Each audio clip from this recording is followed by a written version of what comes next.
¿Qué tal? Buenos días, buenas noches, buenas tardes, o en el momento en el que estén sintonizando la última página, les damos la bienvenida con mi compañero y aventurero de estas titánicas lides que son los programas de la última página, Sebastián Porrini. ¿Cómo estás, Seba? Doctor, ¿cómo está? Muy bien, muy bien. Muy Dieguito, contentos una maravilla. acá, sí, hoy informales, estamos de civil.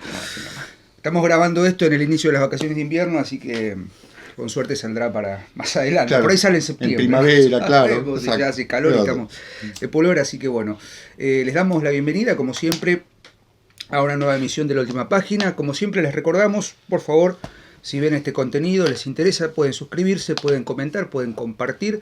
Pueden seguirnos en nuestras redes sociales, tenemos Facebook, tenemos Instagram, que está muy activo, nuestro community manager está muy activo con las publicaciones. Por favor. Pero lo que nos interesa muchísimo, lo que nos interesa mucho, es que estén atentos a las actividades de la Asociación de Estudios Humanísticos, en el Facebook, obviamente, porque ahí subimos todas las novedades, presentaciones, seminarios, cursos, charlas. Estamos cerca de la tercera jornada del Congreso de Literatura que se viene desarrollando. Bueno, solo para entendidos. Se viene el segundo libro del señor. Bueno, eso...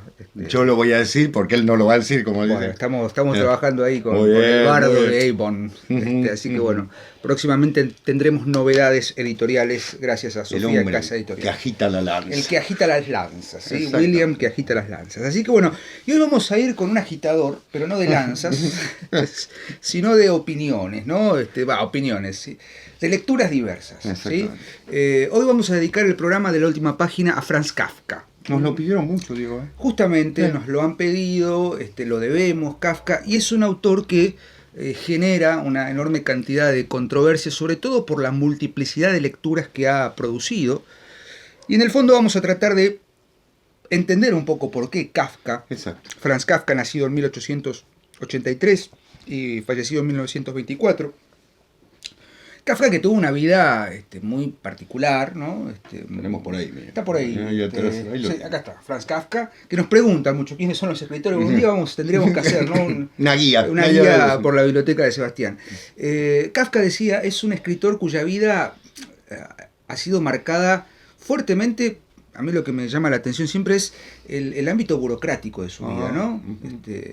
Pero bueno, también eso, de alguna manera, los biógrafos coinciden, le permitió dedicarse a la escritura, pero, paradójicamente, era un escritor al que no le gustaba que se publicaran sus escritos. De hecho, gran parte de la obra de Kafka se la debemos a su amigo Max Brod, ¿no? La última voluntad de Kafka fue que se quemaran sus escritos. Y gracias a Brod, digamos a una deslealtad de Max Brod, que decidió no hacerlo, sino publicarlos, hoy tenemos gran parte de la obra completa de Kafka circulando. Sé que hay una gran cantidad todavía de escritos y cuadernos que están perdidos, y que bueno, el día que aparezca la Franz Kafka Incorporated, si existe, se va a llenar de mucho dinero, pero hoy vamos a hacer una lectura de a dos de esta... obra que es Kafka, digamos, este hombre literario que fue Kafka, a ver si tratamos de llegar a alguna que otra conclusión, sobre todo en la parte narrativa. Yo no me animo, por lo menos en mi caso, no he leído tanto la parte ensayística de Kafka, más bien la narrativa, obviamente los diarios, clásicos, ¿no? Claro. Las fábulas, las parábolas, las cartas, ¿no? Vamos a hablar hoy de las novelas de Kafka, digamos, las canónicas, las novelas canónicas, que no son muchas, por otra parte. No. Así que vamos a hablar de la Metamorfosis y vos vas a hablar del castillo y el proceso. Así que no sé por dónde querés empezar, si querés que empecemos por el clásico, si querés que vayamos haciendo comentarios. Vamos con la Metamorfosis, ¿qué te parece? Vamos con la Metamorfosis.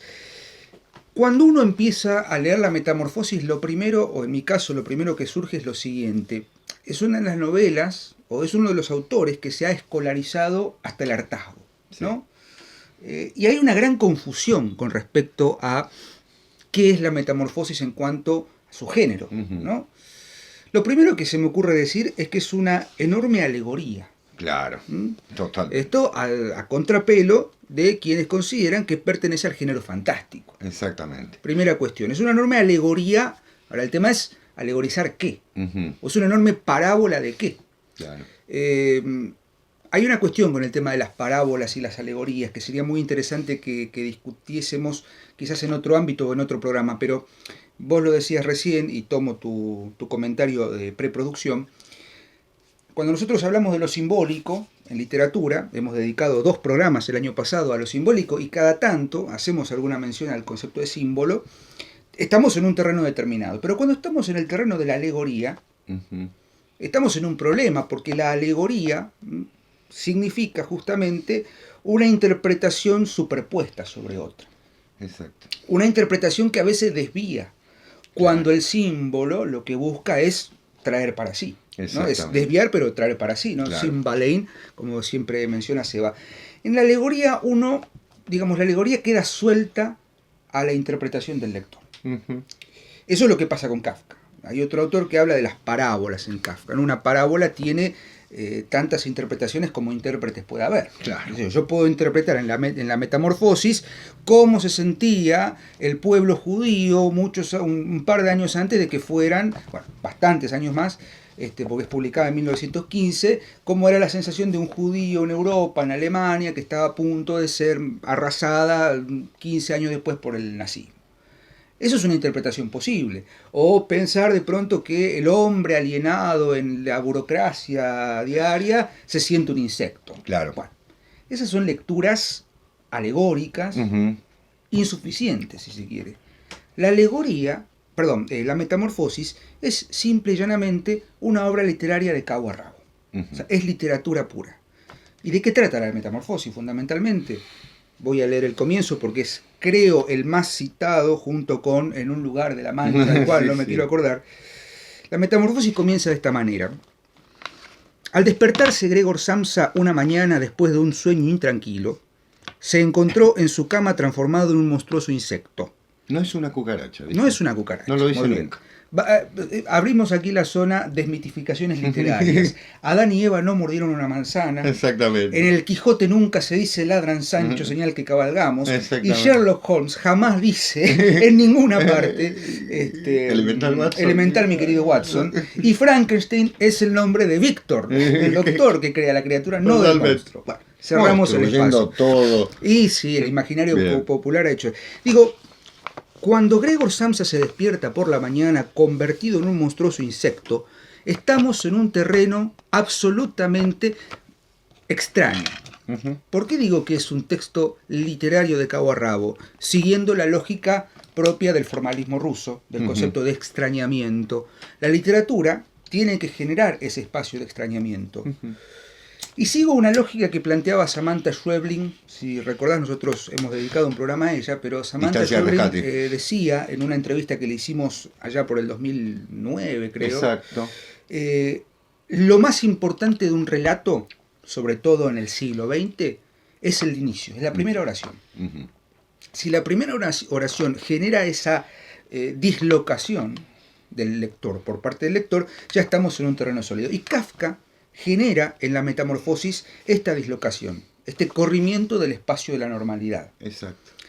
Hay un texto que se llama ¿Qué es lo neofantástico?, de Jaime Alasraqui, que toma a la Metamorfosis de Kafka como el paradigma del género neofantástico, a diferencia del género fantástico. Por eso acá viene otra desmitificación. La Metamorfosis no puede ser leída como un relato fantástico, porque lo fantástico puro necesita, como condición fundamental, que haya, en principio, un estado de cotidianidad que se vea interrumpido, o que se vea, digamos, que irrumpa en ese espacio de cotidianidad un elemento que extrañe a los personajes o al lector.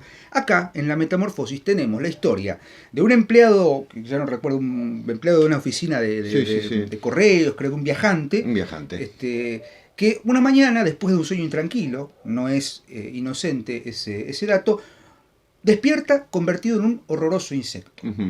Después deducimos que ese insecto puede ser un escarabajo, puede ser una cucaracha, por cómo lo describe el narrador. Narrado en tercera persona, en un narrador absolutamente alejado, distanciado. Exacto. Vamos viendo cómo en los 3 capítulos, los 3 largos capítulos que tiene la Metamorfosis, Gregor Samsa va experimentando justamente no solamente la metamorfosis física, sino una metamorfosis mental, psíquica y psicológica. Porque ¿cuál es el gran planteo y el problema de la Metamorfosis? Gregor Samsa no tolera no solamente su vida rutinaria, sino su vida en familia. Claro. Y ahí empezamos a meternos en los grandes tópicos kafkianos, ¿no?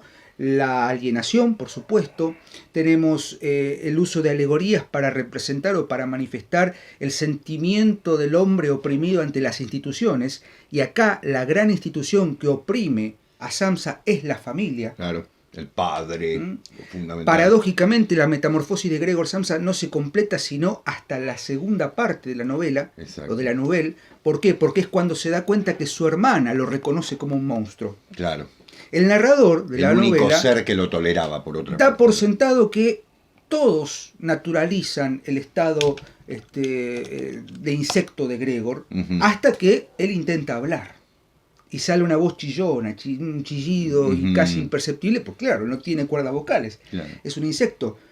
Y todo el tiempo la novela va jugando en estos límites entre qué es lo que se está metamorfoseando en realidad. ¿Es solo el cuerpo o el cuerpo es una excusa para una metamorfosis distinta? Lamentablemente, obviamente, si leyeron La Metamorfosis lo saben, Gregor muere agonizando de una manera espantosa, claro, porque cuando su padre se da cuenta de que es un insecto enorme, trata de que hay un insecto en la casa, de que encima se está arrastrando por los suelos, por las paredes, quiere pisarlo y le arroja un resto de manzana, que lo golpea en el caparazón, y el resto de manzana se queda y se pudre en la espalda de Gregor, y él muere agonizante. La ironía más grande es que cuando muere Gregor, la familia se tranquiliza. Exactamente. El final de la novela es desolador, sí, porque la familia va de paseo, claro, y él está agonizando y pudriéndose muerto. Y la criada que lo barre. La criada que lo barre. Hay una escena con unos judíos que vienen y la hermana canta porque uno de ellos toca el violín. Todo sucede con una aparente normalidad, cuando en realidad empezamos una historia en la que el narrador nos dice que el personaje principal amaneció después de un sueño intranquilo, transformado en un insecto. Exacto. No hay normalidad, pero sí hay naturalización de eso que... Exacto. Vaya uno a saber qué quiere decir. Claro. ¿No? O sea, no me voy a gastar aquí en hacer interpretaciones, porque creo que ni siquiera el propio Kafka se hubiera detenido en decir, no, lo que yo quise decir con el insecto es que el hombre se ve así. Es eso, pero también es otra cuestión. Por supuesto. Es que tiene que ver, como decíamos antes, con el espacio de alegorizar, de convertir la cotidianeidad en una parábola. En definitiva, no Kafka, es un texto metafísico. No, para nada, ni siquiera místico. O sea, no busquemos en Kafka sentidos trascendentes, por lo menos desde nuestro punto de vista, o el mío, me hago cargo, no los he encontrado. No. Sí, lo que sí he encontrado en Kafka es pura literatura. Sí. Gran lector de Balzer. Hemos dedicado un programa a Robert Balzer, de Strindberg. Van en esa línea, digamos, esa línea que empieza a surgir hacia mediados del siglo XX, fines del XIX, principios del siglo XX, y pensemos que Kafka está escribiendo en un momento en la cultura europea... Se está deshaciendo. Está deshaciendo, está dando vueltas el psicoanálisis por ahí muy fuertemente. Es la Mitteleuropa. La Mitteleuropa. Estoy pensando en Karl Kraus, claro, por ejemplo. Exacto. Karl Kraus, la misma época. Y digamos el derrumbe de la República de Weimar, el anuncio de lo que luego será el Tercer Reich. Está todo ese acervo cultural. El fin del Imperio Austrohúngaro. Digamos, la descentralización literal del hombre, ¿sí? Y una desintegración progresiva de la sociedad tal como la conocemos. Esa es la materia de la literatura de Kafka, me parece. Mira, digo, dos cosas para agregar. La primera, si vos recordarás el famoso cuadro del pintor noruego, ¿cierto? De Munch, el grito. O Munch, el grito, claro, que también ha sido interpretado de 1200 formas. Aquí pasa algo parecido. Es algo monstruoso surgiendo...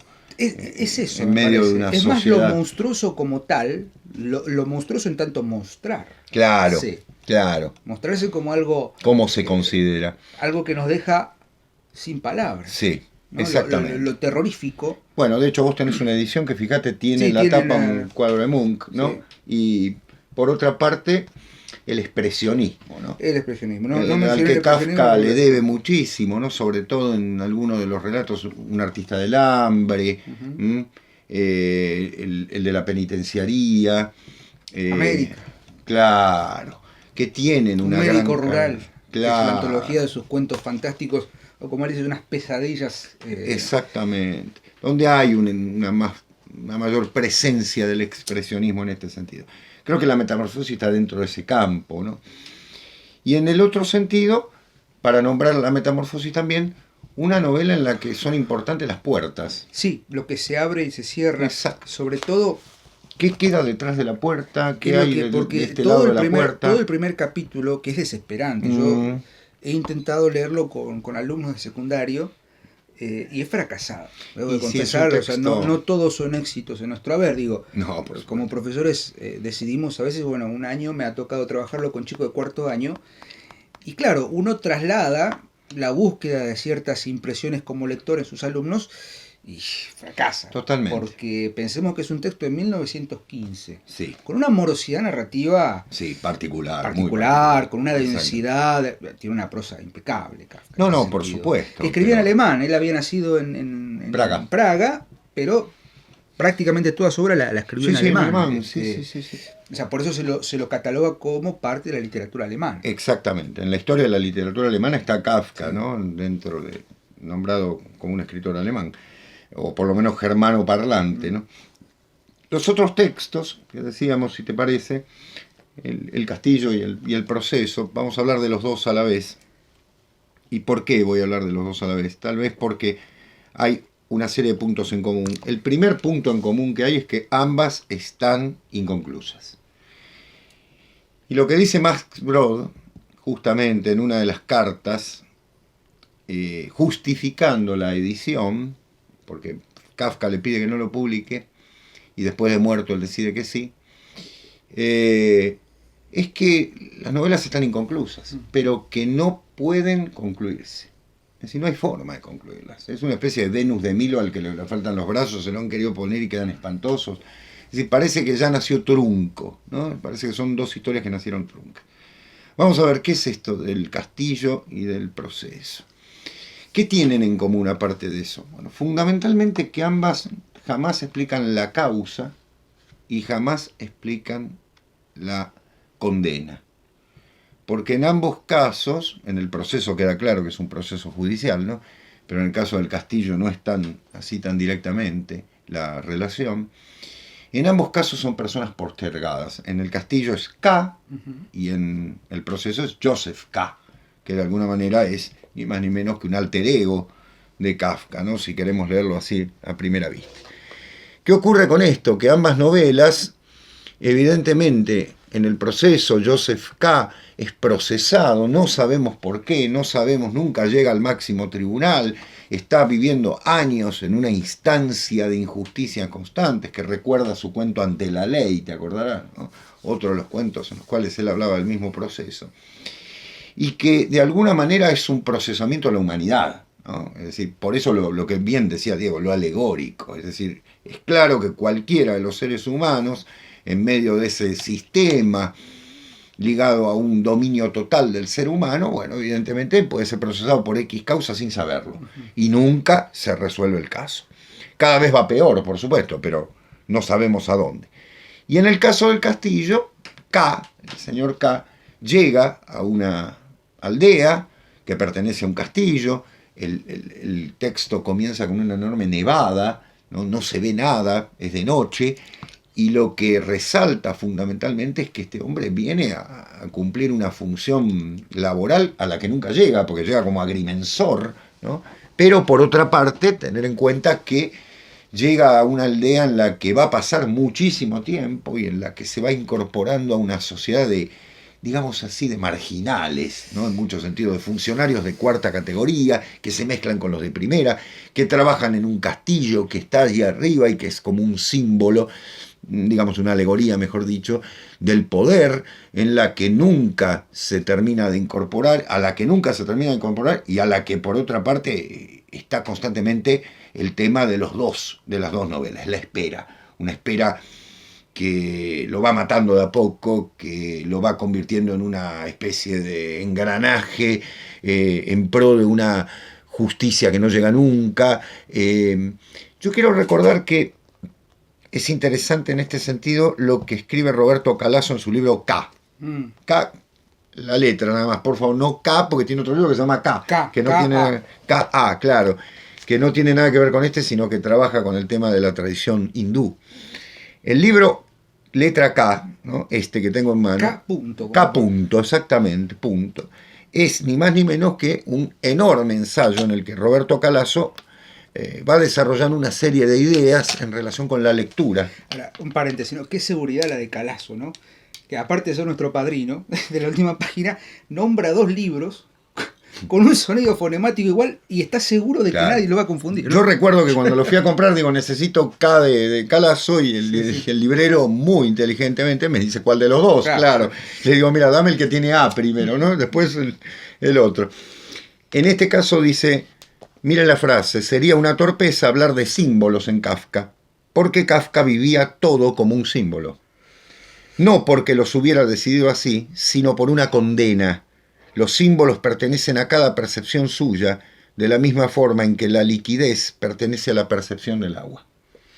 Es decir, en Kafka hay, ¿no es cierto?, un universo simbólico, pero es un universo que es tan presente en todo que él termina por ahogar. Es decir, de alguna manera es, por eso lo que decía Diego, es una alegoría tras otra. Es como cuando nos enfrentamos, para entenderlo la alegoría, cuando nos enfrentamos a ese tipo de pinturas que están en los techos de ciertos palacios, que nos dicen alegoría a la justicia, y uno ve una serie de señoras con poca ropa sosteniendo ciertas cosas, rodeadas de angelillos y rodeadas de dioses, muy típicos del siglo XVII y XVIII, en los que se ha convertido eso en una especie de imagen, digamos, al estilo de lo que puede ser hoy una cierto diseño industrial de las marcas. Bueno, el logo, digamos, el logo de una fábrica, en ese sentido la alegoría es eso, ¿no? Nos deja plantados. Ocurre eso con Kafka, que nos encontramos en un mundo tan omnímodamente simbólico, donde todo es simbólico, de forma tal que se convierte en alegoría. No hay escapatoria para poder interpretar. ¿Qué es el gran problema, no, Seba, de la alegoría como tal? Dice Ángel Fareta, y lo vamos a citar porque en este sentido lo consideramos autoridad al momento de hablar de alegoría, símbolo, metáfora. Sí, exacto. Metáfora en tanto trasladar un sentido a otro, ¿no? Es lo traslaticio de la metáfora. Colectivo en griego se dice metáfora. Metáfora, claro. Metáfora es una cosa, lo simbólico es otra cosa. Claro. Y me parece mucho más rico, mucho más profundo. La alegoría, cito a Ángel Fareta, es una falta de respeto a la inteligencia del espectador en el cine o en literatura. ¿Qué es la alegoría? Porque la alegoría necesita ser explicada para ser entendida. Claro. Ese es el gran problema de la alegoría. No estoy diciendo con esto que Kafka no sea un autor que valga la pena ser leído. Yo creo que vale más la pena leer a Kafka literariamente, sí, digamos, desasidos, digamos, sin ningún tipo de soporte teórico.